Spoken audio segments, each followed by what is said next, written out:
Hello दोस्तों, नमस्कार दोस्तों, कैसे हैं आप लोग। आई होप सब ठीक होंगे। आप देख रहे हैं गेम ऑफ जियो पॉलिटिक्स। और जियो पॉलिटिक्स में एक न्यू डेवलपमेंट देखने को मिल रही है, और न्यू डेवलपमेंट है, ये कंट्रोवर्सी हुई है बिटवीन इंडिया और पाकिस्तान में। और ये कंट्रोवर्सी क्या है? और नरेंद्र मोदी जी ने जो इंडिया का जो इंडियन ओलंपिक कमेटी था उसका सेशंस हुआ था कल, और जो मुंबई में हुआ था उसमें इंडियन नरेंद्र मोदी जी को इनवाइट किया गया था, जिसमें इंडिया को उन्होंने लेकर कॉन्ग्रेचुलेशंस बोला है। कॉन्ग्रेचुलेशंस भारत।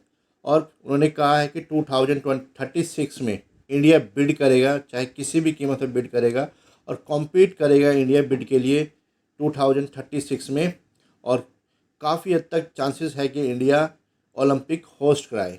ठीक है, तो ये सारी की सारे टॉपिक को देखेंगे, समझेंगे। इसको लेकर आर्टिकल्स भी पब्लिश किया गया। India will be bid to host 2036 Olympic, PM Modi confirm. तो ये पीएम मोदी ने कंफर्म कर दिया है।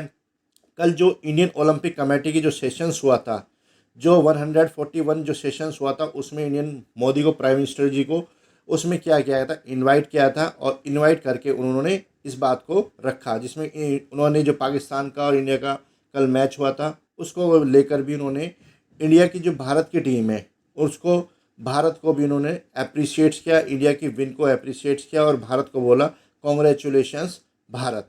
और इससे सारी चीज़ पर टॉपिक्स पे हम डिस्कशन करेंगे, देखेंगे, समझेंगे।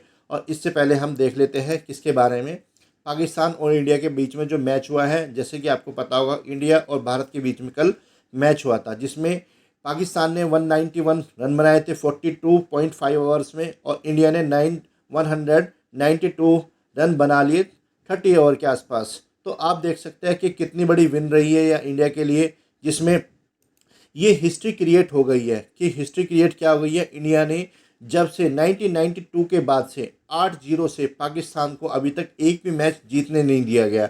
और इसमें काफ़ी क्रिटिकल रोल, काफ़ी इंपॉर्टेंट रोल जो रहा है कल के मैच में, वो रहा है रोहित शर्मा का। आपने देखा होगा किस तरह से। और इसमें ये विन, ये काफ़ी देख सकते हैं, आपकी जो स्ट्रॉन्ग कंपटीशन देख सकते हैं, राइवलरी देख सकते हैं इंडिया की और जो पाकिस्तान की जो राइवलरी है। इस मैच से ही हमें पता चलती है कि किस तरह की राइवलरी रही है इंडिया की और पाकिस्तान की हमेशा से ही। और जिसमें हमेशा से ही इंडिया ने पाकिस्तान को बीट किया है। जो वर्ल्ड कप है उसमें, जो वर्ल्ड कप के मैच हुए हैं उसमें हमेशा से ही क्या किया है, इंडिया ने पाकिस्तान को बीट किया। और ये ही स्कोर हो गया 8-0। तो 8-0 कह सकते हैं कि इंडिया के लिए काफ़ी ये अप्रिसिएबल ये मोमेंट है, काफ़ी हिस्टोरिकल मोमेंट रहे इंडिया के। 100% विन ये इंडिया के लिए एक हिस्ट्री बनाता है। और ये आईसीसी मेंस वर्ल्ड कप में अभी तक का इतिहास रहा है 1992 से बाद में। तो आप देख सकते हैं। और इसके साथ में ही इंडिया क्या कर गई है, इंडिया टॉप कर गया है। भारत ने, जैसे कि आपने देखा होगा, ऑस्ट्रेलिया के साथ में जो फर्स्ट मैच हुआ था उसमें भी जो 200 का टारगेट मिला था ऑस्ट्रेलिया से भारत को, उसमें भी जो ऑस्ट्रेलिया को भारत ने बीट किया था। फिर उसके बाद में अफगानिस्तान के साथ में जो मैच हुआ उसमें भी भारत ने अफगानिस्तान को बीट किया। और अब जब ये मैच हुआ पाकिस्तान के साथ में, तो भारत ने इसमें पाकिस्तान को भी पूरी तरह से रोन दिया, यानी कि कह सकते हैं कि फेटा लगा दिया। तो ये फेटा लगाया है इंडिया ने किसको, पाकिस्तान को। और 3-0 यानी कि मतलब थ्री, तीनों की तीनों जो जीत है वो इंडिया ने जीत लिया है, तीनों के तीनों मैच वर्ल्ड कप में। और इसके साथ में ही इंडिया क्या कर गया है, पूरी जो रैंकिंग है आईसीसी की, जो वर्ल्ड कप की रैंकिंग है, ठीक है, वर्ल्ड कप की जो रैंकिंग है उसमें टॉप कर गया है। भारत का रन रेट भी दे सकते हैं, प्लस में चल रहा है। और ये काफ़ी अप्रिशिएबल है, काफ़ी हम इसको कह सकते हैं कि बहुत अच्छा इंडिया के लिए मोमेंट है। क्योंकि ऐसा मोमेंटम मेरे हिसाब से कभी इंडिया को मिला नहीं है। चाहे वह 2011 का वर्ल्ड कप देख लो आप, या कोई सा भी 2003 का वर्ल्ड कप दे लो, जिसमें इंडिया ने अच्छा किया है, काफ़ी अच्छा किया है। तो इतनी अच्छी लीड कभी इंडिया को मिली नहीं है। तो आप देख सकते हैं कि अगर भारत इसके बाद में अच्छा परफॉर्मेंस कर सकता है, तो मे भी हो सकता है कि दोबारा से ये 2011 के बाद में हिस्ट्री क्रिएट हो जाए। और किस तरह का माहौल रहा है देखा होगा आपने। 1,30,000 के आसपास लोग स्टेडियम में आए थे, और उन्होंने किस तरह से इंडिया को अप्रिशिएट किया, भारत को क्या किया, उन्होंने सपोर्ट किया। जो भारत का जो दर्शक थे उन्होंने भारत को लेकर बहुत सपोर्ट किया, जिसमें बहुत सारी कंट्रोवर्सी हमें देखने को मिली। इसके साथ में पहली कंट्रोवर्सी ये देखने को मिली कि जो बीसीसीआई है उसने अपनी तरफ से क्या किया था, अपनी तरफ से जो होस्ट है, यानी कि जो सिंगर्स होस्ट है, ऑर्गेनाइज कराया था प्रोग्राम सिंगर्स का। तो उसको काफ़ी लेकर जो बीसीसीआई है, स्टार स्पोर्ट्स है, उसको लेकर कंट्रोवर्सी रही है, जिसमें स्टार स्पोर्ट्स ने लेकर उसको लेकर ट्वीट भी किया था कि वो क्या करेगा, इस प्रोग्राम को नहीं दिखाएगा, ये सिर्फ जो दर्शक मैदान में बैठे हुए उन्हीं के लिए ये क्या है प्रोग्राम ऑर्गेनाइज कराया गया है बीसीसीआई के द्वारा। और दूसरी कंट्रोवर्सी हमें देखने को मिली है हार्दिक पांड्या को लेकर। हार्दिक पांड्या ने किस तरह से जो बॉल था उस पर हार्दिक पांड्या को लेकर कहा जा रहा है कि बॉल टेम्परिंग का केस बनता है, इस तरह से नहीं करना चाहिए हार्दिक पांड्या को। तो ये काफ़ी कंट्रोवर्सी देखने को मिल रही है, क्योंकि इसमें क्या किया है हार्दिक पांड्या ने, जो बॉल है उसमें बॉल में क्या मारी है, हवा से मतलब हाथ प्रे करके ऐसे फूंक मारी है, जिससे और इसके बाद में उसको देख सकते हैं आप किस तरह से ये पाकिस्तानी प्लेयर आउट हो गया। और इसके बाद में कंट्रोवर्सी हमें और देखने को मिली ये है इंडिया और पाकिस्तान के ओडीआई जो वर्ल्ड कप 2011 में, इसमें जो पाकिस्तान के बीट होने के बाद में जो पाकिस्तान के स्कीपर्स थे यानी कि कैप्टन थे बाबर आजम, उन्होंने वो कहाँ चले गए, वो टी शर्ट लेने चले गए जो साइन की थी कोहली जी ने, उसको साइन करा के कोहली जी के पास से बाबर आजम इसको लेने के लिए चले गए। और जिसको लेकर वसीम अकरम है जो पाकिस्तान के फॉर्मर क्रिकेट प्लेयर भी है, उन्होंने क्रिटिसाइज़ किया बाबर आजम को कि इस तरह से नहीं करनी चाहिए था। और जिसके बाद में उन्होंने जो प्रेस कॉन्फ्रेंस थी उसमें भी बाबर आजम नहीं गए, और उसमें जो उन्होंने उनके जो कोच है, ये कोच है मिकी ऑर्थर जो साउथ अफ्रीका के प्लेयर भी रह चुके हैं, फॉर्मर प्लेयर है साउथ अफ्रीका का, और इस टाइम पे ये पाकिस्तान के क्या है कोच है, हेड कोच है। और इन्होंने क्या किया प्रेस कॉन्फ्रेंस की, और इसमें उन्होंने कहा कि ये ऐसा इवेंट ऐसा लग रहा था जैसे कि बीसीसीआई का इवेंट है, ये आईसीसी इवेंट नहीं है। जिस तरह से वहाँ पे इंडिया को सपोर्ट किया गया है, वहाँ के जो सपोर्टर्स थे, इंडिया के जो दर्शक थे, उन्होंने जिस तरह से इंडिया को सपोर्ट किया, और पूरी की पूरा जो स्टेडियम था वो क्या था, ब्लू कलर सा दिख रहा था, ब्लू कलर का दिख रहा था। हालांकि इन्होंने ये भी कंसर्न जताया कि हो सकता है कि बीसीसीआई इनको लेकर फाइन कर दे, पर ये कंसर्न इतना बड़ा कंसर्न नहीं होगा। जिसको लेकर इन्होंने कहा कि पाकिस्तान का जो मोरल था वो इसी से डाउन हो गया, क्योंकि वहाँ पे जिस तरह के सपोर्टर्स इंडिया को सपोर्ट कर रहे थे वो ऐसा कभी इन्होंने नहीं देखा, और ऐसा लग रहा था कि ये आईसीसी का टूर्नामेंट नहीं है, ये बीसीसीआई का टूर्नामेंट है और बीसीसीआई इसको ऑर्गेनाइज करा रहा है।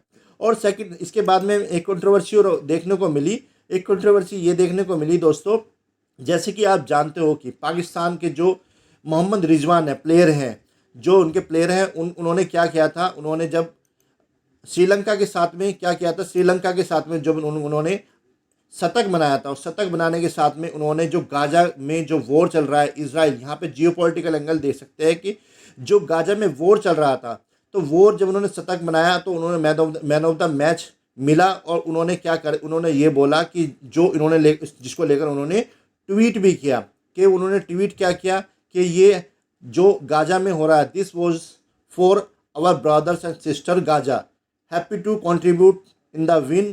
क्रेडिट उनको दिया गाजा के, और उन्होंने जो उनके साथ में संवेदना जताई उन्होंने रिजवान ने।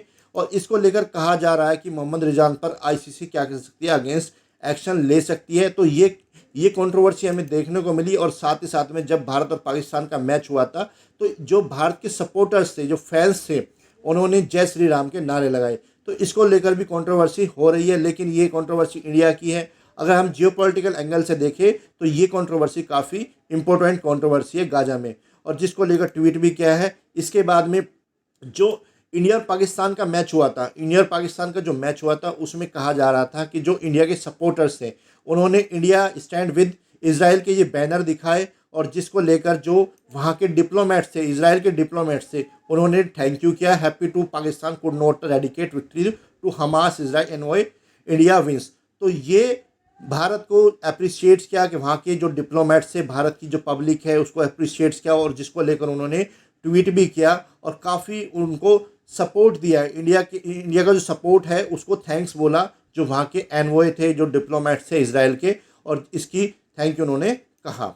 और अब बात करते हैं हम ओलंपिक्स की। तो अब आपने देखा होगा कि मैंने आपकी सबसे पहले आपको बताया था कि भारत 2036 के आसपास क्या करेगा, बिड करेगा। तो जैसे कि आप जानते हैं कि 2021 में 20 में जो ओलंपिक था जापान में हुआ था, उसके बाद में जो ओलंपिक अब होगा वो कहाँ होगा, वो होगा अब पेरिस में, यानी कि फ्रांस में होगा 2024 में। और इसके बाद में इसके बाद में जो समर ओलंपिक्स होगा वो कहाँ होगा, लॉस एंजल्स में। और इसके बाद में ब्रिस्बेन में, ऑस्ट्रेलिया में होगा। और 2036 के लिए इंडिया क्या कर सकता है, बिड कर सकता है। भारत ने कंफर्म कर दिया है कि इंडिया किसी भी कीमत पर 2036 में बिड करेगा और वो जितनी भी कंट्री है उनसे रिक्वेस्ट करेगा और हर तरह से कंपटीशन करने की कोशिश करेगा, जिससे कि भारत में क्या हो, ये समर ओलंपिक हो। क्योंकि आप देख सकते हैं कि भारत की जो पब्लिक्स है वहाँ पे कितना सेंटिमेंट्स भारत को लेकर, ओलंपिक को लेकर भारत की जो इंडिया की पब्लिक का उसका सेंटिमेंट जुड़ा हुआ है। और इंफ्रास्ट्रक्चर भी भारत का हालांकि इतना स्ट्रॉन्ग नहीं था पहले, लेकिन अब धीरे धीरे जैसे जैसे डेवलप हो रहा है इंडिया, और 2036 तक काफ़ी डेवलप हो जाएगा इंडिया। और जिसको लेकर कहा जा रहा है कि इंडिया काफ़ी हद तक स्ट्रॉन्ग कंट्री होगा, भारत की जो इकोनॉमी है वो भी स्ट्रॉन्ग हो जाएगी। आज के टाइम पर हम कह सकते हैं कि इंडिया की जो इकोनॉमी है वो 5th लार्जेस्ट इकोनॉमी है इन द वर्ल्ड। और 2036 के आसपास कहा जा रहा है कि भारत की जो इकोनॉमी हो जाएगी वो 3rd नंबर पर हो जाएगी वर्ल्ड में। तो भारत का जो इंफ्रास्ट्रक्चर है, स्टेडियम्स है, वो काफ़ी स्ट्रॉन्ग स्टेडियम हो जाएंगे, क्योंकि उस लेवल के जो स्टेडियम बनाने हैं इंडिया को। और इसको लेकर तैयारी अभी से, जब भारत बिड करेगा उसके लिए, तभी से भारत क्या करेगा, उसके लिए तैयारी करेगा। और काफ़ी हद तक भारत के चांसेस है, क्योंकि वर्ल्ड का जिस तरह से सपोर्ट मिल रहा है इंडिया को, पूरे वर्ल्ड में जिस तरह की डिप्लोमेसी इंडिया फॉलो कर रहा है और भारत की जो फॉरेन पॉलिसी है वो फॉलो कर रहा है, इंडिया की फॉरेन पॉलिसी स्ट्रॉन्ग हुई है। तो पहले से हम देख सकते हैं कि चांसेस है कि मे बी इंडिया 2036 के लिए बिड करे और भारत में क्या हो, ऑर्गेनाइज हो 2036 के ओलंपिक्स। तो इस तरह से हम देख सकते हैं कि भारत का क्रिटिकल इंपॉर्टेंट रोल रहेगा इन फ्यूचर्स में, जियो पॉलिटिक्स में भी और ये हम वर्ल्ड पॉलिटिक्स में भी। तो इस तरह से हम कह सकते हैं दोस्तों कि काफ़ी इम्पोर्टेंट रहेगा। अगर आपको हमारा ये वीडियो पसंद आए तो प्लीज़ लाइक कीजिए, सब्सक्राइब कीजिए और हो सके तो दोस्तों ये शेयर भी कीजिए। अगर आप शेयर करते हैं तो हमारा कॉन्फिडेंस काफ़ी बूस्ट होता है। ठीक है दोस्तों, थैंक यू।